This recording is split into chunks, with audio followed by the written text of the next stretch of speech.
Go ahead and get started with our second panel. We'll briefly introduce our chair again, Professor Devesh Kapoor, the Starr Foundation Professor of South Asian Studies and Director of SAIS's Asia Programs. For those of you who weren't here this morning, as I mentioned, he is also the inaugural, or just named the inaugural chair of the newly established Department of Regional and Comparative Studies here at SAIS. Again, I like to call him the master of the universe. Dr. Kapoor. Thanks. Thank you all. This morning we were discussing sort of economic issues surrounding the relationship of Korea with ASEAN and India. We know that the global economy is in some turmoil, but I think when we turn to security issues, the turmoil might be even more.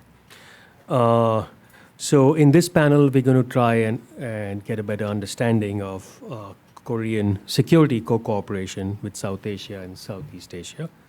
And we have a wonderful panel. We'll begin with Prashant Parmeswaran, who's a senior editor at The Diplomat based in DC.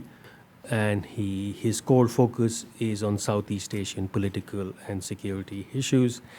You have his bio in front of you, so I won't go into detail.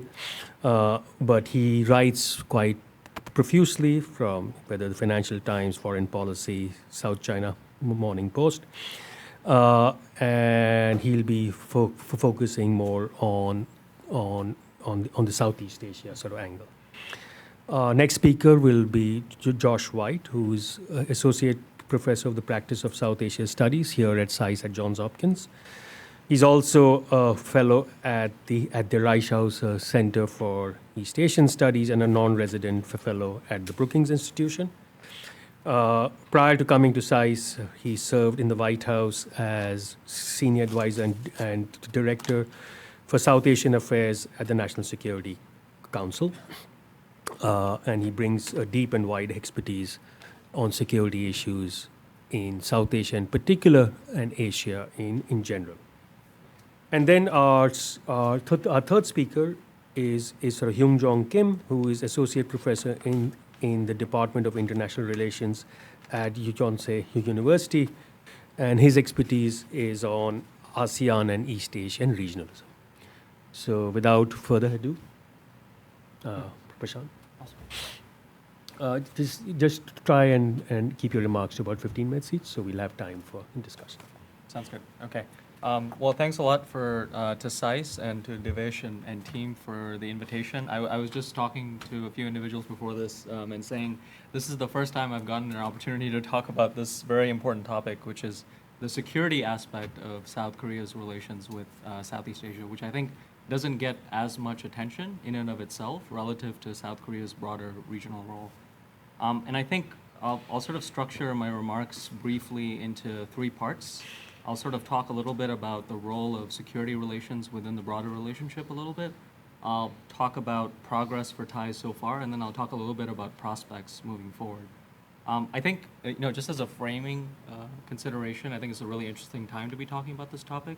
We just held the sort of, we saw the holding of the Seoul Defense Dialogue in South Korea a few weeks ago, and that has been increasingly a platform for South Korea to engage on a number of security issues, including with Southeast Asian states.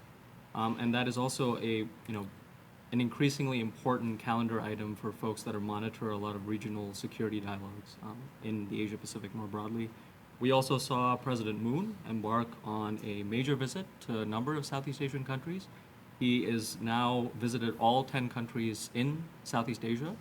And it's the fastest time any leader has done so worldwide since, I think, Prime Minister Abe back a few years ago, but I may have been mistaken on that point.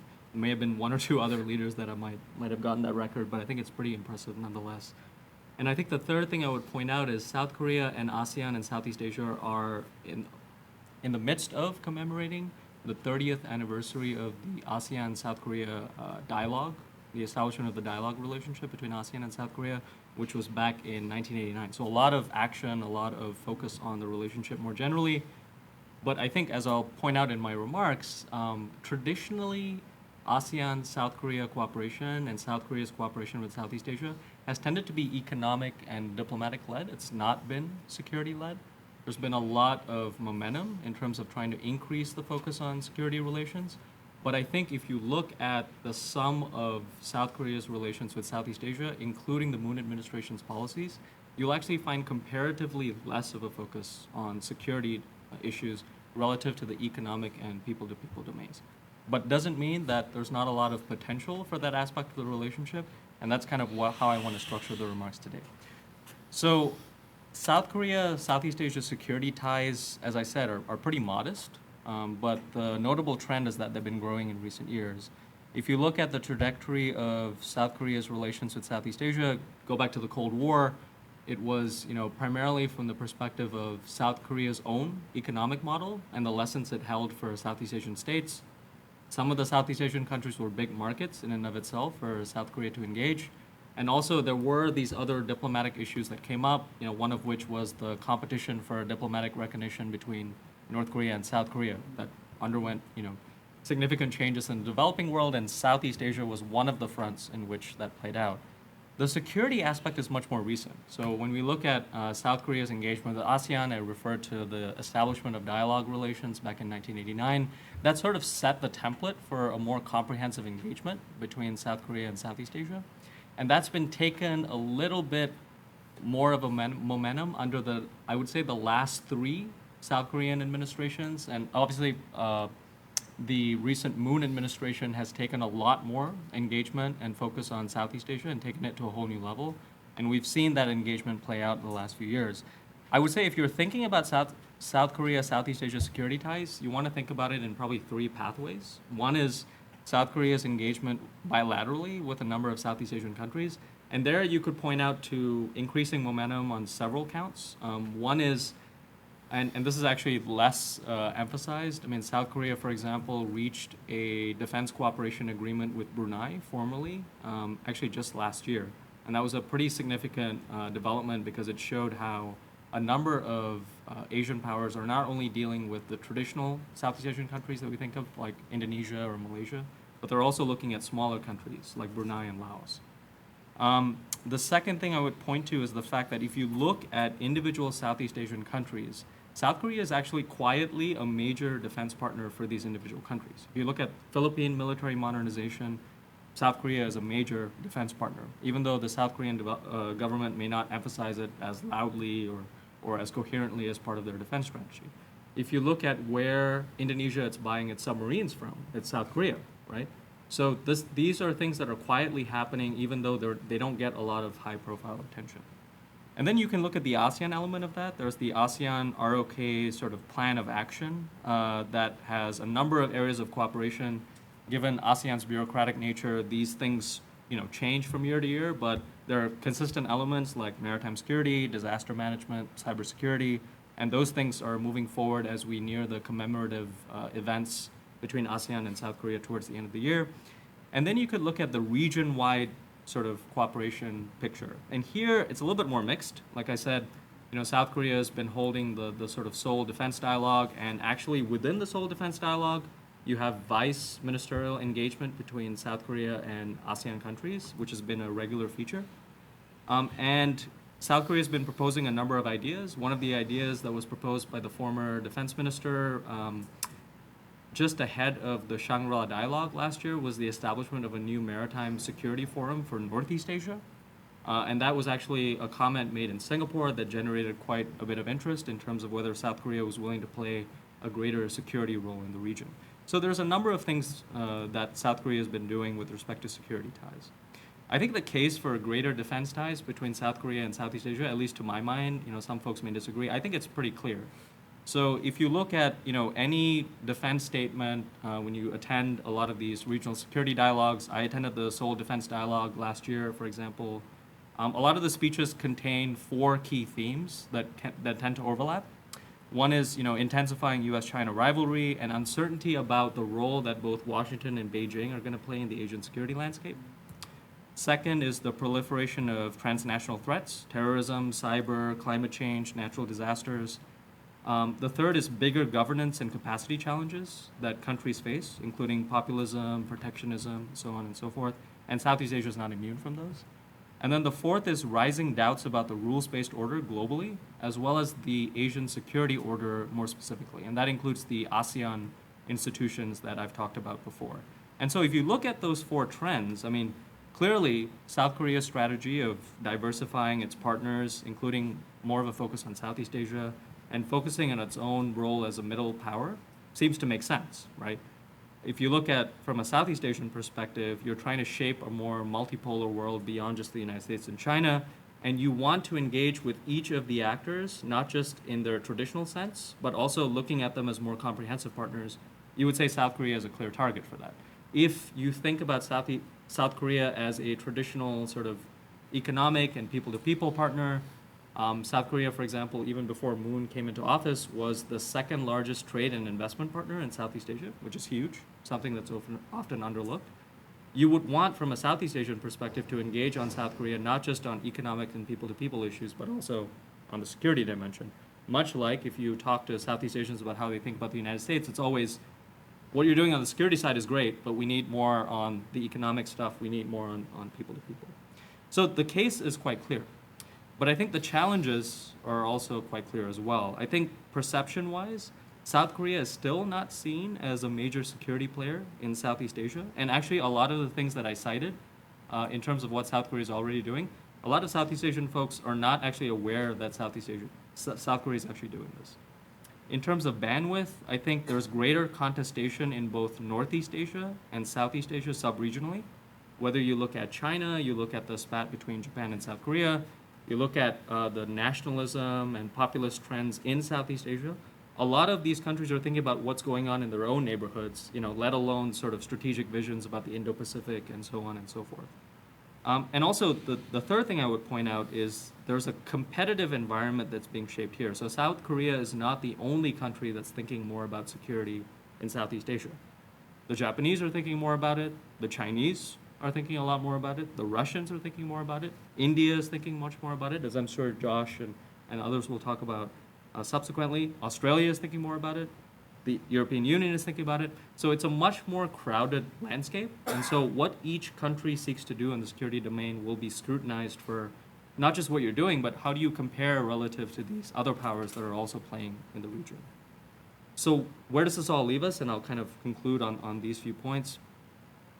I think there's things that both South Korea and Southeast Asian countries can do to realize the potential for greater defense ties. I think one basic thing for South Korea to sort of think about is we already have a government in South Korea that's really committed to Southeast Asia. I think what's been missing is where does security and defense ties matter for that aspect of relations? And so that's one thing we have to sort of think about. I think the other big thing is as we deal with these commemorative activities this year, there's a lot of momentum for ASEAN-South Korea relations. So I would say if we don't see security and defense issues discussed between the two sides, that's actually going to be a missed opportunity. I think on the Southeast Asian side, Southeast Asia is not immune from this as well. Next year, you'll have Vietnam that's going to be holding the annually rotating chairmanship of the Association of Southeast Asian Nations. Vietnam is a big security player in its own right, and I know for a fact that, talking with Vietnamese officials, they're really interested in what South Korea and other countries can do more in the region. And so if the Vietnamese can use their opportunity next year in the chairmanship to sort of get South Korea thinking more about what it can do, Brunei, which I mentioned earlier, just signed a defense cooperation agreement with South Korea, is the holder of the ASEAN-South Korea dialogue partnership. And I know this is kind of a very bureaucratic thing, but in ASEAN circles, it actually matters who holds these things and who structures cooperation. That's another opportunity, I think, for ASEAN-South Korea relations. And then I think, I'll just close on this. What niche areas or ways that highlight what South Korea can do in terms of its comparative advantage? I think Japan has been very clever about, repackaging what it's already been doing in Southeast Asia. Frankly, a lot of the stuff is not new.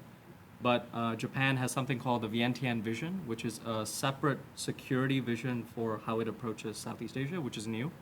I could easily see a South Korean government do the same thing. I could see any other governments doing the same thing, just repackaging it and sort of saying, we really want to think about security and geopolitics as a major standalone sort of pillar for our vision for the region.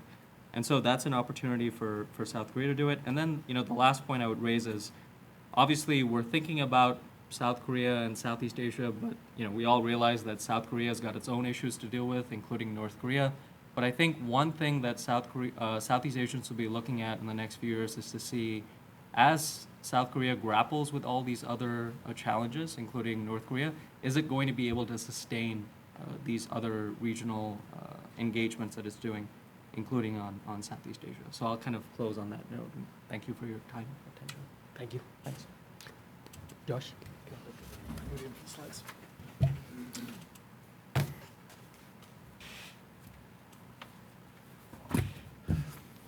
Terrific. Well, it's really a pleasure to be here, and I think this is a fantastic topic, and I'd love to see events like this at SAIS and elsewhere where we think across some of the traditional divides that have cut up Asia, the study of Asia for a long time. So my charge today is to talk about Korean security cooperation with South Asia.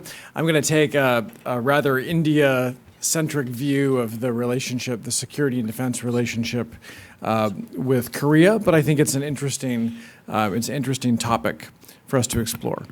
Do I have a clicker here? Do I snap? Is there a button? Is it a Where's the clap? clicker? Clicker somewhere. Okay.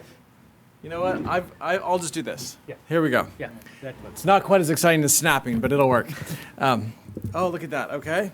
Perfect. Okay. So I want to begin with a few comments on the strategic frame. I think there are some wider strategic reasons why India and Korea are able to put forward their regional visions, an Act East vision for India and a new Southern policy for Korea, that are broadly complementary. And you've heard some of these already, I think, in the first panel. Both countries benefit, obviously, from deeper economic ties in a moment of macroeconomic and sort of trade turmoil. Both countries gain from at least the appearance of diversifying their partnerships. India has more strategic partners than I can keep track of. It seems to increase almost by the month. But both countries have some incentive to show that they have a diverse array of partners and options. Both countries gain by at least nodding toward the idea of a free and open Indo-Pacific, even if there's some reticence to adopt that branding wholesale, it being seen as too American.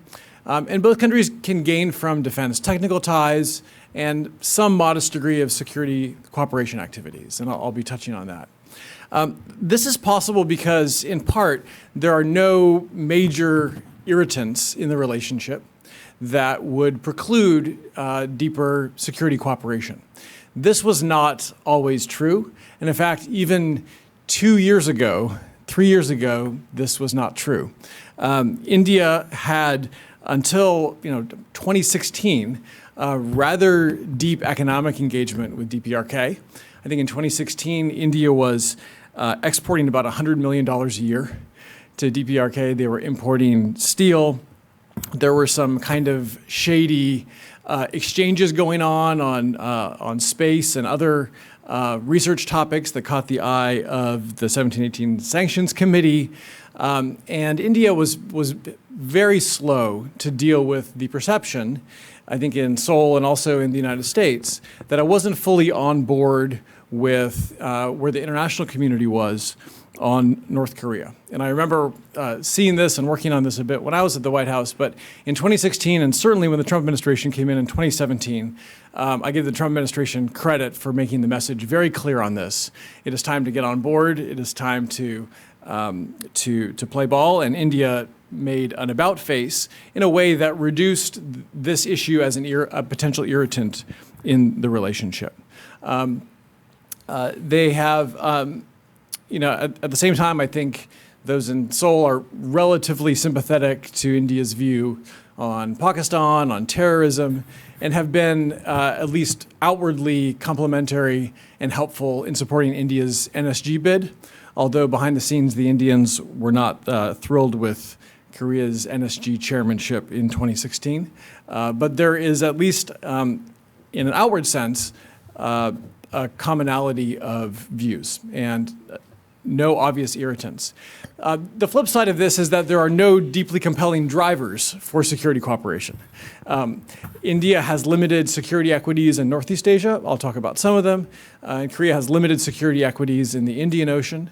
So there are not very strong push factors to bring the two countries together, but there aren't irritants. And that creates, I think, some opportunity space to work. So what is the focus of the security relationship, especially in the last few years? One has been to try to define fairly low-risk domains of cooperation. These 4 bullet points here are from a list of topics that Minister of Defense Rajnath Singh mentioned when he was in Korea earlier this month. Rules-based order, fighting terrorism, piracy, proliferation, transnational crimes. You can see it, HADR, cyber, coordinating maritime capacity building. At first, humanitarian assistance and disaster response. Right? At first, I thought that he had actually plagiarized this from a U.S. Defense Department document, because I think that I've basically written those 4 things in that order in DoD and White House documents, which is to say this is a very generic, unobjectionable, widely accepted framework for thinking about activities that on their face seem entirely innocuous, but provide a framework for doing some deeper things together and capacity building, right? And so there's obviously an attempt here, and I think it's a wise attempt to frame an unobjectionable set of domains for cooperation. But what are the actual areas of cooperation? There are 2 that I want to talk about briefly. One is defense sales and technology, and the other is institutionalizing security cooperation ties and security cooperation activities. Let me start with defense sales and technology. Like many stories related to India defense partnerships, there's a good, there's a bad, there's an ugly. There are probably actually many in the bad and ugly category, but just to give you a sampling, it is notable that some things have gone well in Korea-India defense ties. The K9 self-propelled howitzer is a success story. Not every country or industry has a success story in working with India. There's a clear Indian partner. There is R&D cooperation that is expanding beyond the initial work with this platform. And most importantly, this was meeting a felt need by the Indian Army. The Indian Army really needed this equipment. Self-propelled howitzers look like small tanks. They are large guns on wheels or on treads. This was very important for the Indian Army, and so it was a priority procurement, and it has gone relatively well, and it's ongoing. The bad, this has been in the news. There was a deal for 5 fleet support ships, which would help India be able to gradually expand its Navy for blue water capabilities. And this fell through just recently. It's unclear precisely why it fell through, but most of the deals like this that have fallen through because India pressed very hard on technology transfer, on intellectual property, and on the sourcing and supply chain issues to try to indigenize the development work. And then finally, those of you who've been following for about a decade now, this very ugly story of India trying to procure 12 minesweepers. There was a tender that went to a Korean company that was canceled over allegations of the use of defense agents in the procurement. And then there was another tender that went to the Goa shipyards for which a Korean company was given the sort of advisory deal. That was recently canceled. And now India is putting out a 3rd tender under its sort of indigenous buy and make India framework. This is unfortunately pretty typical for Indian defense procurement to take a decade, and they're actually so far behind that they had to to buy, I think from Australia, this equipment that they drag behind a ship in order to do the minesweeping because they don't actually have minesweepers. Right? So this is not particular to Korea. It is an endemic problem in the defense procurement process in India, but Korea has gotten caught in the thick of it. What's on the horizon? There are a number of big tenders that are coming up in India, and one of the largest is India's attempt to replace about 2,000 of its medium-weight main battle tanks, old T-72s. India's effort to do this indigenously has, well, crashed and burned is probably literal, has not worked. And so this is one of the major procurements they've opened up to outside players. And they've changed the way they're doing this. They're trying to build a strategic partnership between foreign firms and Indian firms. No one really knows how this is going to work or what it's going to look like, so it's still very ambiguous. But the K2 Black Panther is certainly in the mix for this procurement. More recently, and I think this is notable, when Rajnath Singh was in Korea recently, he laid out a number of proposed sectors for defense technology cooperation, and you can see some of these. Some of them are pretty simple, like certification and quality assurance. Some are more challenging and more sophisticated, but India is trying to build deeper technology partnerships, and I'll talk about this more in a moment. This is not entirely realistic on India's part, and I include this quotation from the defense minister here as our comic relief for this morning, where he was in Korea and he said, "We are progressing toward becoming a manufacturing hub of defense equipment, and investors can use India as a springboard to export defense equipment manufactured in India to various friendly countries." This is utterly unrealistic. India has really failed to create a defense export business, but it is indicative of the fact that India is seeking to attract technology and expertise, and this is something that Korean partners and others can seek to leverage. And I'll say a bit more about defense tech at the end. Security cooperation, what's happening in this space? Well, there's actually quite a lot. Korea and India have a JSOMIA-like agreement that dates to 2014. This is an agreement that enables the sharing of classified military information. So this has been on the books for a while. And just this month, they finalized a logistics support agreement. India has been on a roll in signing these. I think this is the fourth or fifth one they have done since they signed the one with the United States in 2016. And I was involved for many years in trying to get the U.S.-India logistics support agreement. And it's actually a very, very simple agreement. It's basically an accounting arrangement that allows ships in the other's territory or domain to swap fuel and do things in a much simpler way. But the challenge has been political. And once India overcame that challenge with the United States, it has begun signing these agreements.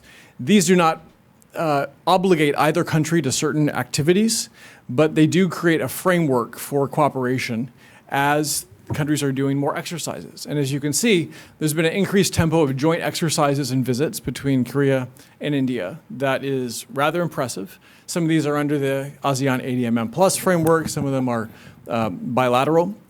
And the kinds of logistics agreement that they just signed will make this much easier. And really what it does is it allows both countries to practice inching toward blue water, out-of-area operations sort of capabilities, which are very hard. You not only need a ship that can go a long distance, but you need to think about logistics and resupply. You need to think about communications over a long distance.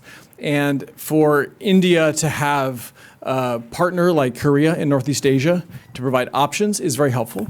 And for Korea to have India as an option coming into the Indian Ocean for an array of possible places to visit is also helpful to build these patterns of cooperation and to build expertise in the navies to do out-of-area sort of activities. Even if they're not doing them together, this is of mutual value to both parties.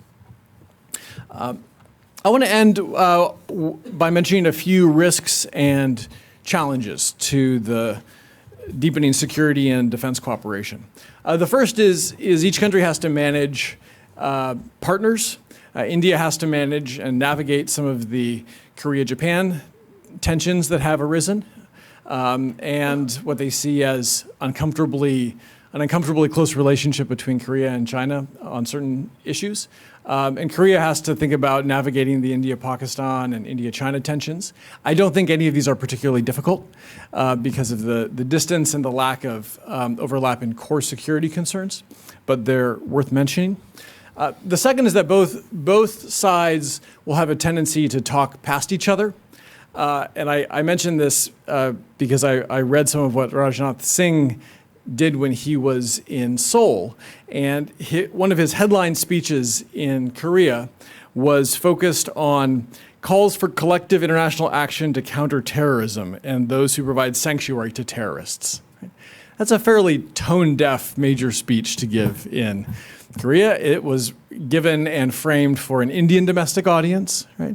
And I think there will be a tendency on both sides to frame the interaction for domestic audiences in ways that maybe is not unhelpful, but is not highly productive.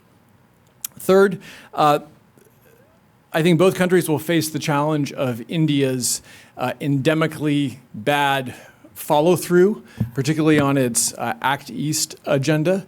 India actually, especially the Indian Navy, is very focused on its West. It's focused on the Middle East. It's focused on the Horn of Africa.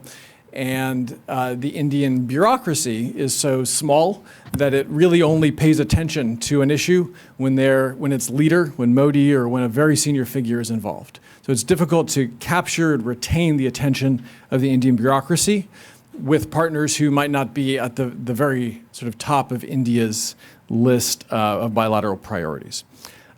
Fourth, security cooperation is a bit more challenging with another country with whom you don't share common defense platforms.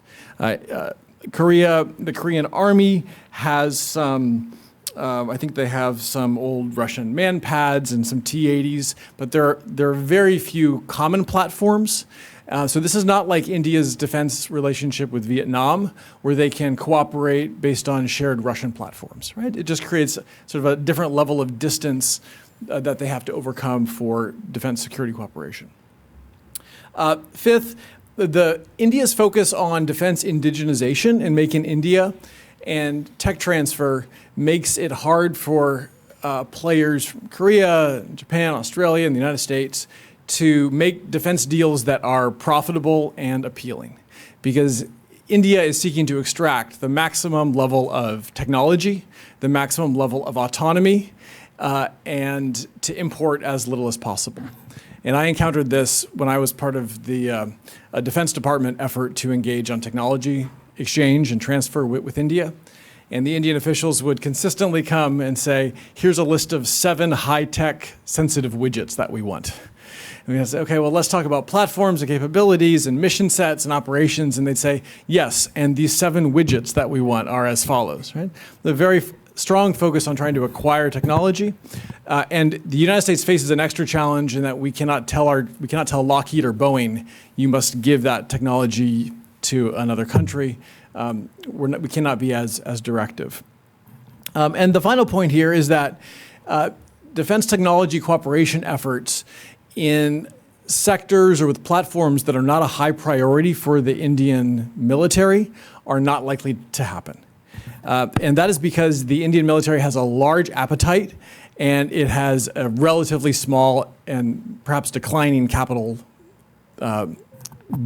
budget for actually satiating those demands. And so we've seen this in other cases. The Japanese US-2I amphibious plane has been discussed at high levels, at the leader level for years, and it still doesn't happen because it is not a priority for the Indian military, right? And so if I were to give any advice to my Korean friends who are thinking about technology cooperation, it would be, of course, to target high priority procurements for the Indian system, but also to find ways to get integrated with the Indian supply chain on subcomponents for high priority kinds of platforms. And that is something that I think provides much more opportunity because India is not going to be able to bite off nearly as much as it wants to in terms of defense production over the coming decade or two. So I don't want to end on a down note because I actually think there's a lot of positive momentum, both in terms of defense sales and defense technology, and also security cooperation, which is exciting to see. And both countries have the advantage of not having irritants in the way to really thwart some of this from moving forward. So I will end with that. Thanks, Josh.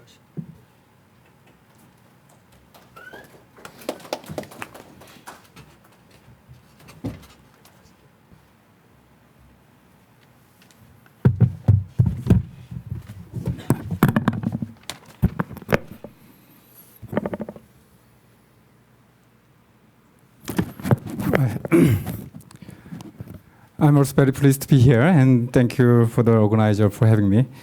And I also thank to the previous speakers. Generally, I'm in line with what you have spoke out. And what I'm going to say is about how the ASEAN and Korea can cooperate in field of the securities. After recapturing some historical background of the ASEAN and Korea's the security cooperation, then I'd like to shed highlight on that the possible security cooperation between ASEAN and Korea, with particular reference to the New Southern policies and ongoing the Korean Peninsula peace process and so on. Right. As you know that for the last decade, there's a great tendency toward security cooperation in these regions. And however, the very nature of this mushrooming, the regional security architecture is led us competitive than cooperative.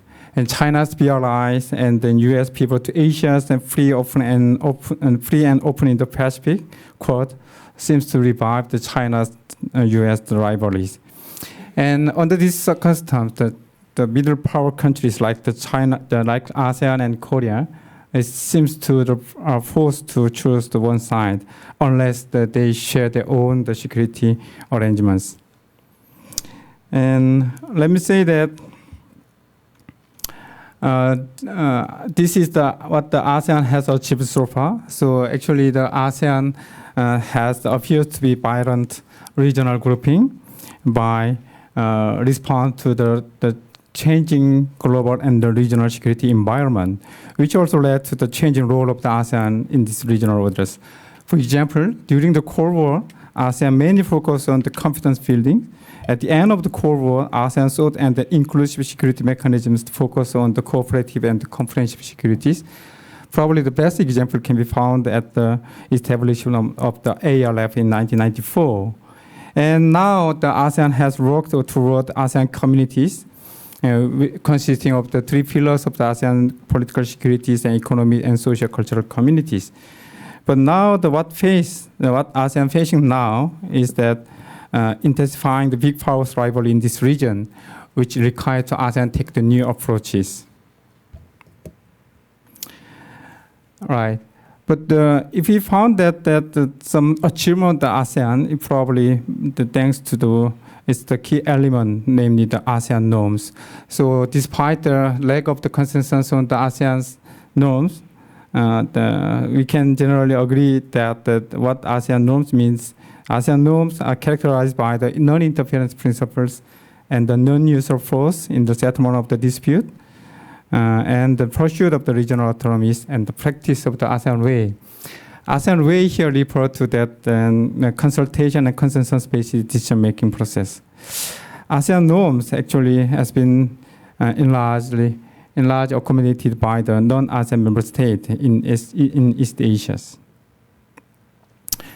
So now this picture shows us that how the ASEAN has evolved in the regional architectures largely in East Asia. So we can see that despite the lack of the political economic powers, and as the middle and small and middle countries, the grouping, ASEAN has played role, a kind of the leadership role, which based on that the ASEAN norms. So that means that ASEAN has played and provided the normative structures for the related parties, and generally we can say that non-ASEAN state member countries that largely accommodated the ASEAN norms. But it doesn't necessarily mean that there's no power struggle, but they have to accommodate the power struggles and the power issues, but in ASEAN ways. Along with the institutionalizations, ASEAN centrality has become important issues, but here ASEAN's centrality largely refer to the norm-based leadership rather than the powers and the economic and the political powers. And I think that it appears in a previous session that the chronology of the Korea-ASEAN relations, generally I can say that South Korea has supported the development of the ASEAN, and with the notable event in 1989, the Korea has became the sectoral dialogue partner of the ASEAN. Right. This fact is to show that then how the ASEAN and Southeast Asian country has evolved in the inter-Korean relations. And unlike the South Korean expectation, actually, the Southeast Asian countries that has managed equal distance diplomacies with the North and South Korea and so on. So it based also the ASEAN's norm that the neutrality and non-interference principles and so on.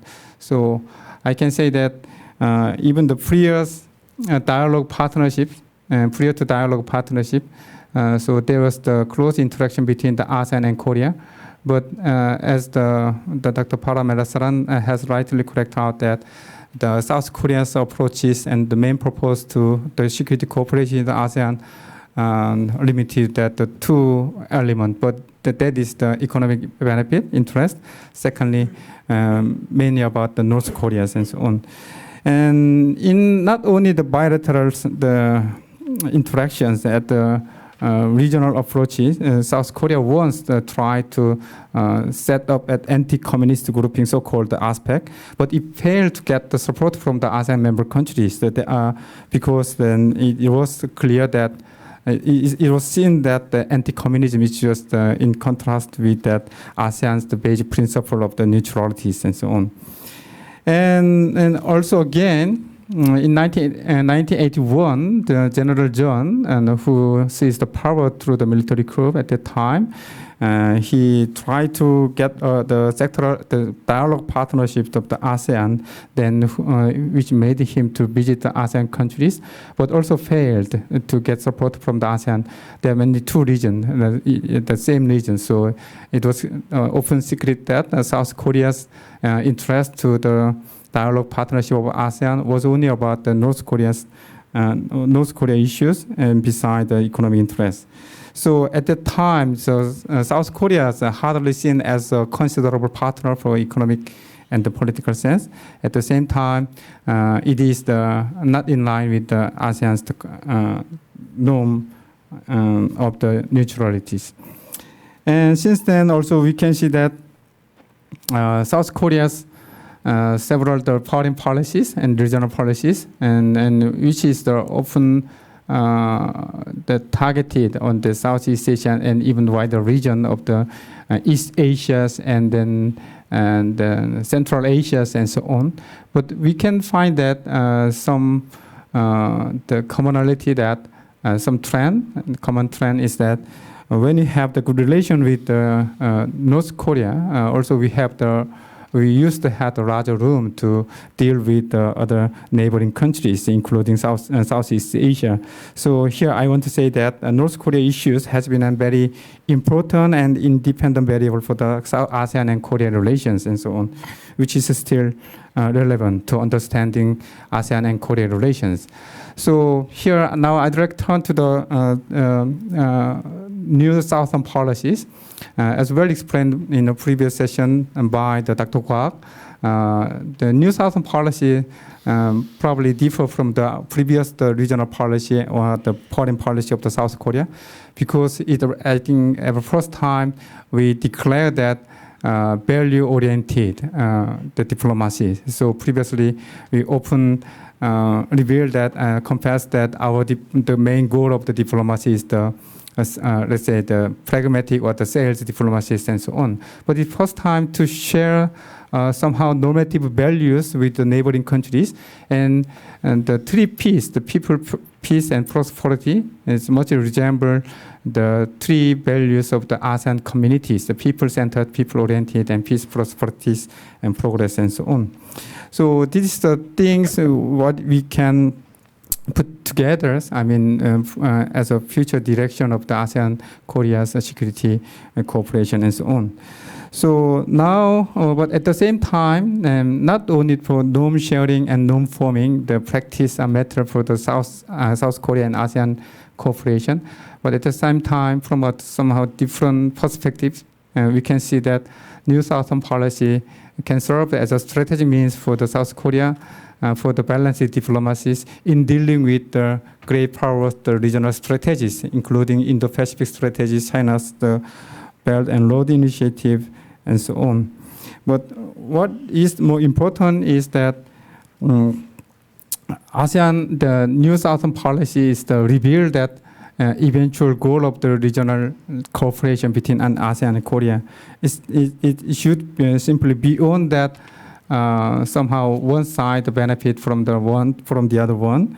It should focus on that the people-centered, people-oriented, and the peace. And peace here means that we may share that the useful experience of the ASEAN based on the ASEAN norms and so on.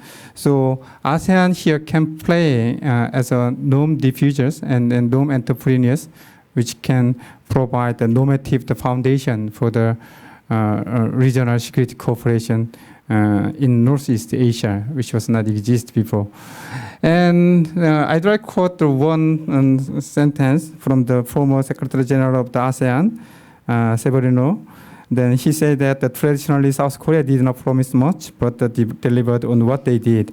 So here, while we need to be ambitious when we think about the future of the ASEAN and Korea's cooperation, but our plan must be realistic. So here I can draw some challenges in the implementing New Southern policies.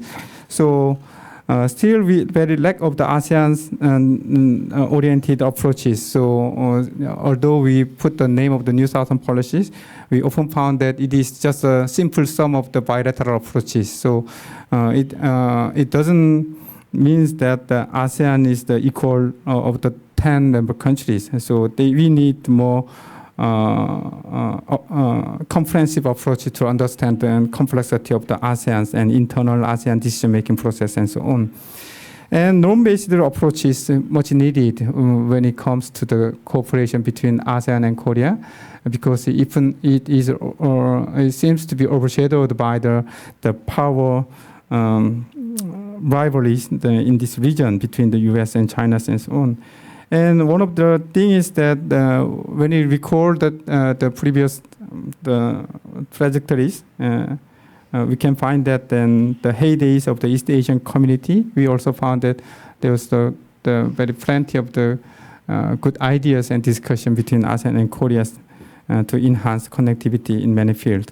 And the newly emerging the issues of the non-traditional security, that is be the great challenge for the ASEAN's Korean security cooperation. So now let me through some the ideas about how the possibly ASEAN's centralities and ASEAN norm-based approach to contribute the peace process of the Korean Peninsula. So let me say that it was suggested, I mean, the last years, and when we had the Korea and ASEAN, the special summit in the Singapore, and then the president of the Indonesia has proposed that inviting the North Korean leader Kim Jong-un to Korea's ASEAN special summit in Busan this year. So just yesterday, the chief of the Korean intelligence agencies still keep his hope that and the possibility of the North Korean leaders, the presence in the upcoming special summit in Busan. So it would be a good opportunity. We knock and tap the tap the opportunity of having the more stable and the complementary dialogue channels to beside that existing bilateral and stalemate of the multilateral channels and so on. So, for example, it is quite expected, to have the North Korea as a member of the global societies or the regional society after overcoming some issues, especially denuclearization and so on. So in the case, for North Korea, who are the most trustable and confident partners in this region?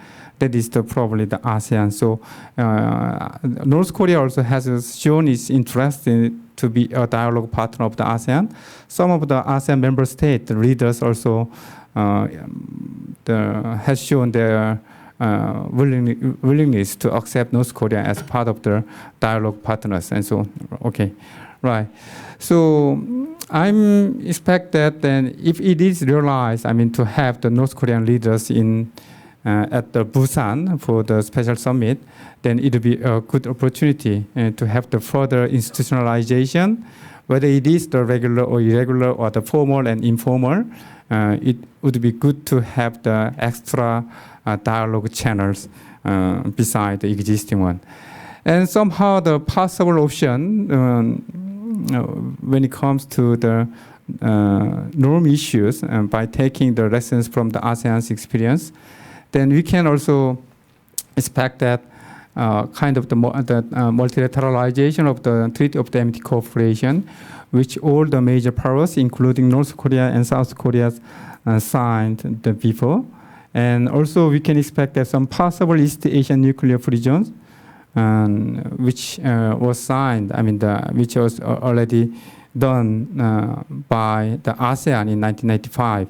But somehow the ASEAN's nuclear-free weapon zone, somehow we should see that it is still in the progress because that the protocol of the treaty was not signed by the five nuclear powers. And so in that sense, the ASEAN also has the great need for that expand the nuclear-free zone to East Asia, and while also North and South Korea probably have the better multilateral mechanisms to deal with the denuclearization process even further. Right, so non-traditional security issues, I may skip these issues. And also, I'd like to say that norm still that matters. When it comes to the issue of the ASEAN's the regional strategies, as pointed by the previous speakers, and then ASEAN's outlook on the Indo-Pacific, which very emphasize on the inclusivities and the ASEAN centralities. So without having the ASEAN centrality, without recognizing of the ASEAN norm, it would be very difficult to share the vision for the security cooperation between ASEAN and Korea.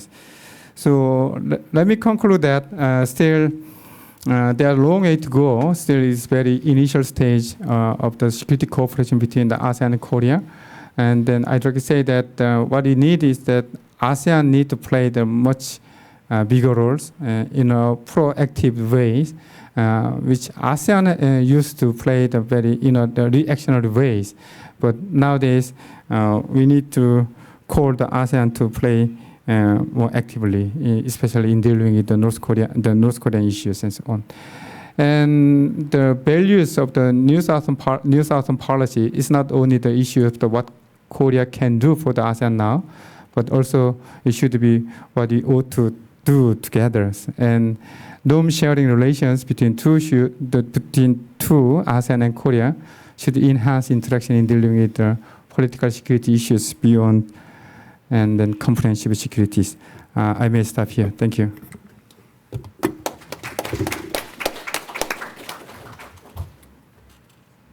Sort of open to the questions.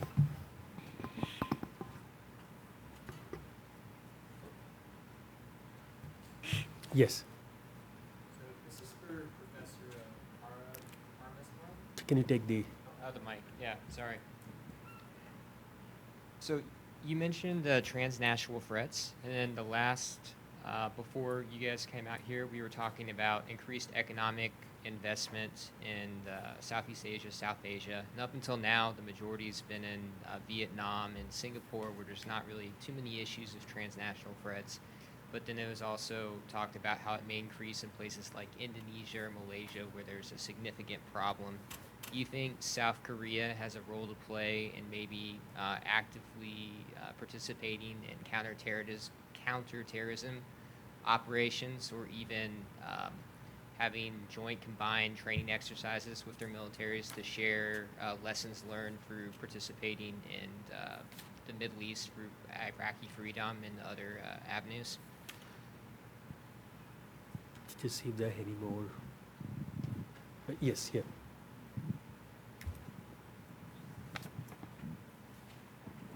So this question is more for Prashant and Professor Kim. I would like to hear your thoughts, given what you've mentioned earlier, saying that given the dynamics with the U.S. and China and the middle power South Korea is, how do you see the relationship between the U.S. and South Korea influence the goal of increased defense ties between South Korea and Southeast Asia? Yes. I have a question for Professor White. As you mentioned, India's after 2016, India has been quite active in looking for logistic and maintenance kind of services arrangements. Can you speak a bit louder? So I basically want to ask, what is the strategic impetus for India to go for an LSA with South Korea, considering the fact that India has traditionally had felt most of its equity on the Western Indian Ocean region? And even though South Korea is not playing a large part, at least in the naval format, in the Western Indian Ocean region. So and India is not traditionally a strong player in the security aspect of Northeastern Asia. So how does it fit in the broader scheme of strategic things for India as such? Thanks. Why don't we try and address? So yeah, the good questions. I mean, I think for the first one on transnational threats and challenges and what South Korea's role might be on issues like terrorism and so forth, I definitely think there's a role there, there's potential there. I do think though that it's going to be challenging in terms of how that manifests itself more specifically. I think if you look at the key areas for defense collaboration between South Korea and Southeast Asian states, it's mostly been on areas like logistics cooperation, defense sales, maritime security, a little bit on HADR, but the terrorism front hasn't really been built out. But I do agree. I mean, there's always potential for building it out there. I just kind of haven't seen as much sort of action there relative to the other fronts. On U.S.-South Korea relations and how it affects Southeast Asia and cooperation with South Korea, I think it's a really interesting question. The way I would answer that is that there's kind of two buckets. One is there's a complementarity aspect of that, where for Southeast Asia, there's a recognition that various individual powers play their own role on security, but there's also room for countries working together. So whether it's U.S. alliance cooperation between U.S., South Korea, and other countries, or U.S., South Korea, Japan, Australia coming together on things like maritime security collaboration, I think that would very much be welcome in Southeast Asia. Frankly, to be honest, one of the consequences of the fact that so many major powers are paying attention to Southeast Asia is that there's a whole lot of redundancy in what these countries are doing. So the more these countries can actually think about how to work together, the better. But I think there's also a bucket where there's a lot of concerns about what the United States is doing and what South Korea is doing and how those relate and don't relate. I think there's very poor understanding still in Southeast Asia as to what this whole Indo-Pacific strategy with the United States actually is about. And I think there's actually a lot of waiting to see. Say that the rest of the world knows what it is?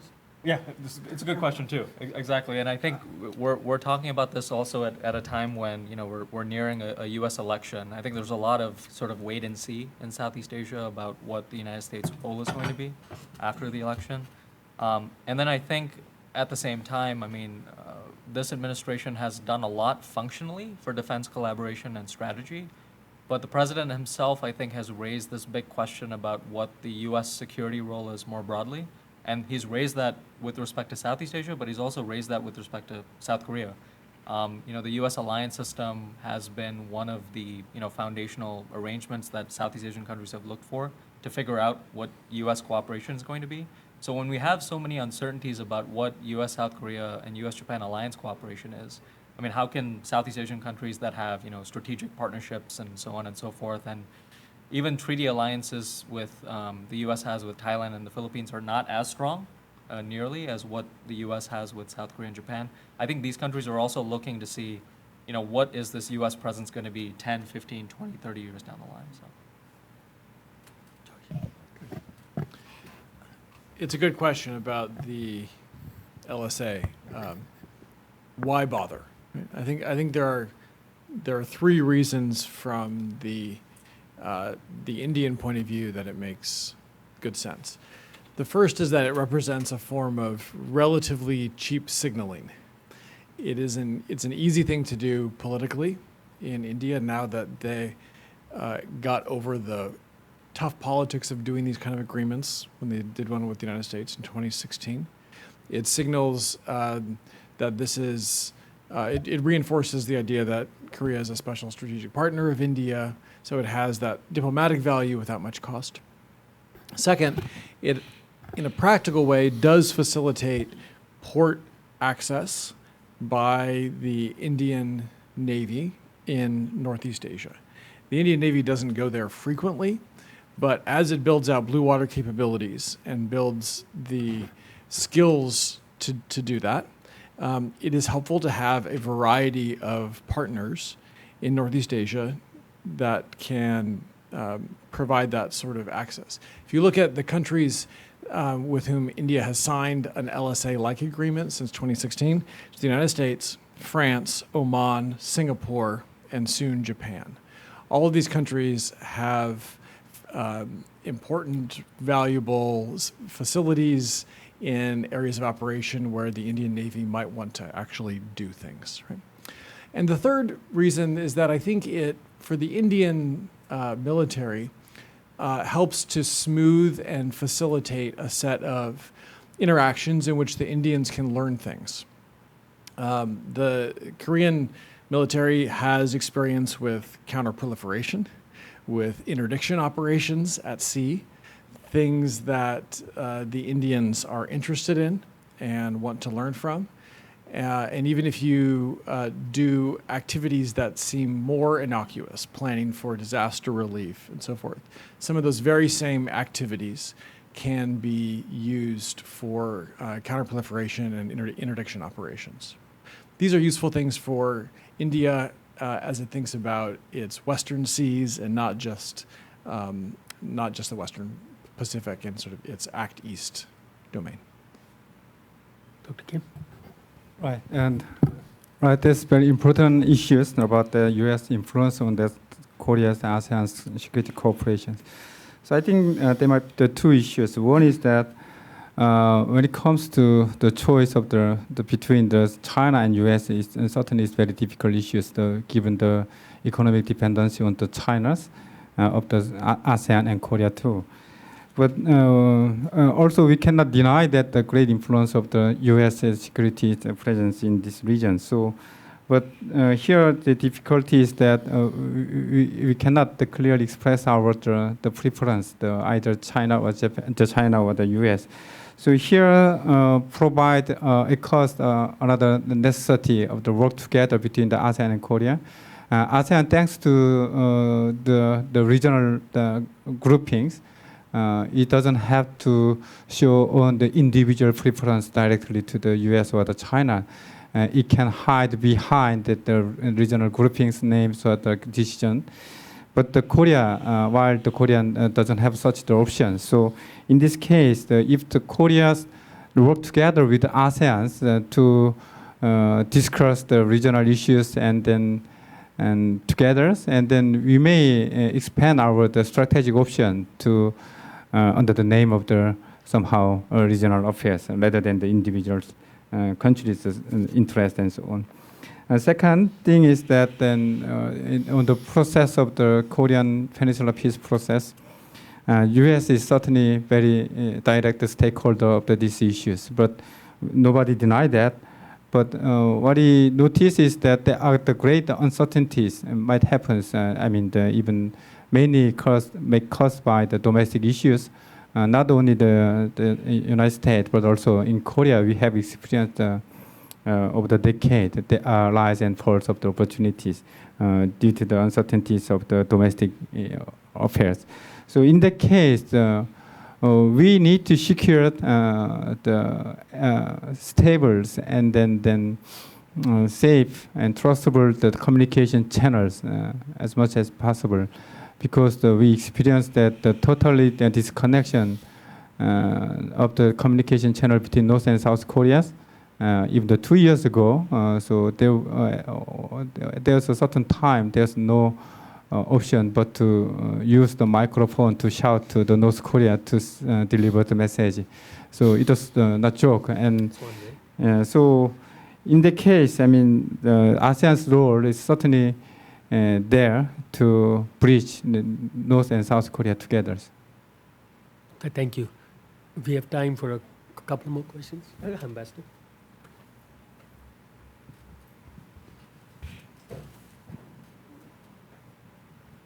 I want to ask you to Para Meswar. That's how South Korea can contribute to defense and security stability in Southeast Asia. I think the one point you may missed, and that is sometimes in my discussions with the Southeast Asian peoples, is localized dispute on Korean Peninsula. To Southeast Asia, the most fresh point is, of course, South China Sea and Taiwan Strait, and the North Korean, the Korean Peninsula issues. That means any of them happen amid the rising tension between the America and China. It could be spread. If anything happened on Peninsula, it could be an impact on the security situation in the South China Sea or Strait, Taiwan Strait. So if we localize that, at least they feel free, they were relieved. If that is not localized by South Koreans or the American, that could be an immediate impact on the South China Sea or Strait. So that, in that sense, they also appreciated our role. That's one thing. And the second one is the defense sale to ASEAN. You mentioned the submarine. That is, if you take just a sale and buying, that is, we think it's very unique system. You know how we built the 3 submarines. You know how that? Mm-hmm. Actually, 2 built in South Korea, 1 built in Indonesia. What that means built in Indonesia? That is transfer of technology. And any country in the world, to give the military technology is buying and selling is very tough. But South Korea is ready to give it to them, and that modality is well received by Southeast Asian peoples. You know, Southeast Asia now is a maritime issue, and everybody try to naval enforcement. They're trying to build up. So our modality is well received in Southeast Asian countries. And in addition to that, we have the military leadership exchanges with the ASEAN countries, and also it's a low level and high level. That is any ASEAN countries very hesitated to have military or defense sales with China, then America will be not happy. If they buy anything from America, China will be not happy. So in that conjunction, Korea, if it's not well known, if you take like a sell and buy, but actually we do a lot of contribute to their stability, and they are very appreciated our very low-key approaches to their security issues. Thank you. Thank you. There was one question there. Yes, please. And then you. Oh. Thanks. I didn't hear a lot of mention of India versus China in the South China Sea or the East China Sea. or the Yellow Sea. I'm wondering how this factor got overlooked, and how could the Indian Navy, which isn't that great, as Joshua White has indicated, how can they stand up against the Chinese in these disputed waters? And what support are they giving to? Might they give to the U.S. say, or Taiwan in those areas? So I wonder if maybe Mr. White and others, Mr. Kim, all of you could comment on that issue. Thank you. There's one here, and then I can.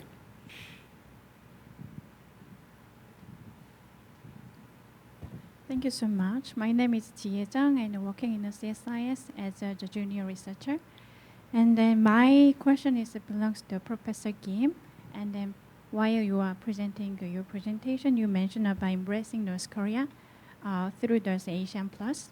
But I'm just wondering, because given the fact U.S. sanction is going on and effective hugely in North Korea issue, to which extent we can embrace North Korea as one member of our international society? And then long-termly and or short-termly, could you share your inspirational opinions regarding issue? And then one more thing, except the sanction, but because we have a U.S. election, so if there's some political paradigm shifted, then do you think the Asian countries and South Korea can try together to give us some diplomatic influence on reduce the sanction regarding the North Korea later? So, thank you. And there's a last question.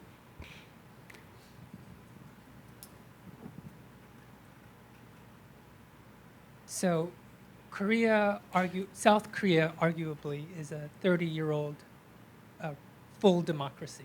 After democratic elections, it's a middling power, as been mentioned, extending its influence. Professor Kim mentioned ASEAN being a norm-based organization. I also think ASEAN is a consensus-based, and I guess Professor Kim is driving at norms in terms of probably external norms, freedom of navigation of the seas, counterterrorism, counter-narcotics. But I'm wondering, Korea as a democracy, and granted, Korea is not like one of the largest champions in UN and other multilateral organizations. I think it picks and chooses its battles and tends to hedge because, of course, it has China as one of its biggest neighbors. But I'm wondering if South Korea, in its growing international influence and its growing activities, whether with India being its own sort of democracy, I wouldn't say it's exactly like the United States, and with ASEAN, which is a mix of democracies and dictatorships, would South Korea in the long term be extending its more like internal political norms? Whether it's, I could easily see anti-corruption being the beginning, but it could run into democratic elections.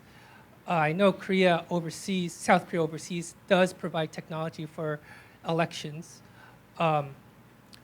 Will it also go into human rights? And the thing with South Korea being a democracy, I could easily see a change in administrations turning the South Korea government position into more aggressive on North Korean human rights. And how would that South Korean government that's aggressive on North Korean human rights be extending its influence into ASEAN in terms of the whole North Korea question? Thank you. Thank you. Dr. Kim, do you want to start? And then we'll work. Right. Thank you for the question. So from the Chang? Yeah. So I think your question, the two questions probably relate to each other. So one is that how we can embrace the North Korea into the international society while the sanctions still remain against North Korea.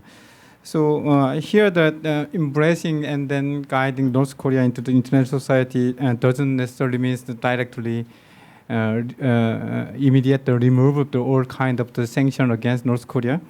But if you remember that North Korea is still the member of the ARF, so we can use the existing the multilateral the dialogue channels such as the ARF.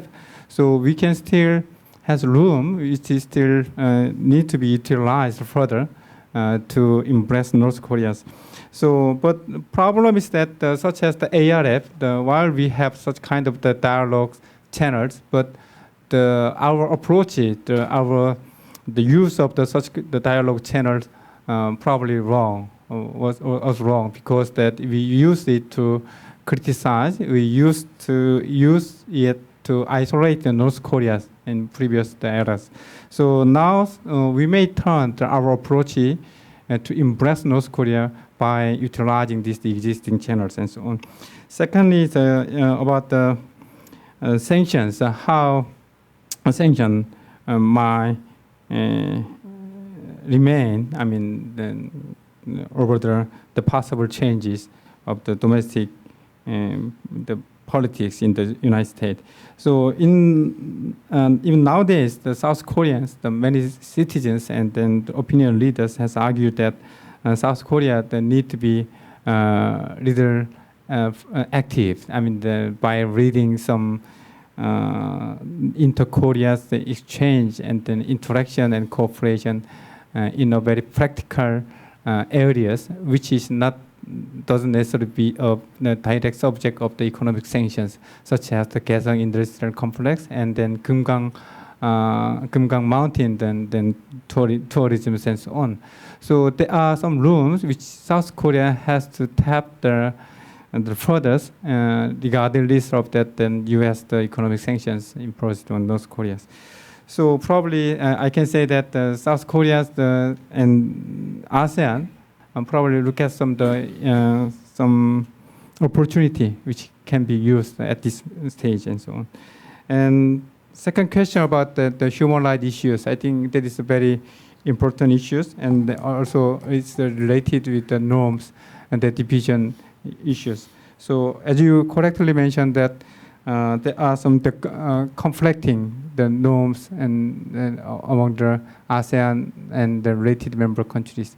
So my question is that when there are some conflicting situations, probably the issue is that which norms come first. So let's say that the human rights and the democracies and then the peace and the stability in this region and non-interference and so on. So I think given the vulnerabilities and the great fear of the possible conflict or war, I think the priority we can share with ASEAN and Korea, that is to make the region the peaceful first. So in that sense, we don't deny that we should work on that somehow the democratic the values and the human rights. But before discussing this, that we need to make this region stable and peaceful. So in that sense, there might be some priorities and then on the peaceful management. In the sense, I mean, the norm not really conflicting each other, but it may come in different orders.